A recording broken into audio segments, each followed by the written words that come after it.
நம்ம சின்ன வயசில் 10 ரூபாய் கிடைச்சா போதும் அந்த ஃபீலில் வேறு லெவலில் இருக்கும். ஸ்கூல் முடிஞ்சு வெளியே வந்ததும் அந்த ஒரு 10 ரூபாய்க்கு என்ன வாங்கலாம் அப்படின்னு ஃப்ரெண்ட்ஸ் கூட ஒரு மீட்டிங்கே நடக்கும்.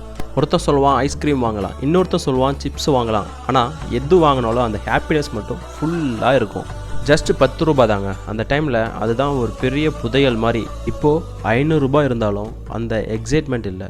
ஏன்னா அப்போது சந்தோஷம் கேஷில் இல்லைங்க, மொமெண்ட்ஸில் இருந்துச்சு. ஃப்ரெண்ட்ஸ் கூட ரோட்டில் நின்று அந்த சாப்பிட்ட ஸ்நாக்ஸ், ஷேர் பண்ணி குடித்த அந்த கூல்ட்ரிங்க்ஸ், பெல் அடிக்கிறதுக்கு முன்னாடி கிளாஸ்க்கு வேகமாக ஓடுறது, அந்த சின்ன சின்ன மூமெண்ட்ஸ் லைஃபோட பிக்கஸ்ட் ஹாப்பினஸ்ஸாக இருந்துச்சுங்க. காரணமே இல்லாமல் சிரித்த அந்த நாட்கள்.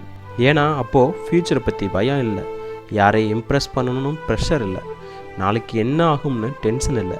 நீ எந்த சுச்சுவேஷனில் வேணாலும் இரு. இப்போவும் ஒன்று சொல்கிறேன், ஒரே ஒரு நாள் அந்த பழைய நீயா மாறு. இருக்கிறது ஒரே ஒரு லைஃப். Enjoy your life.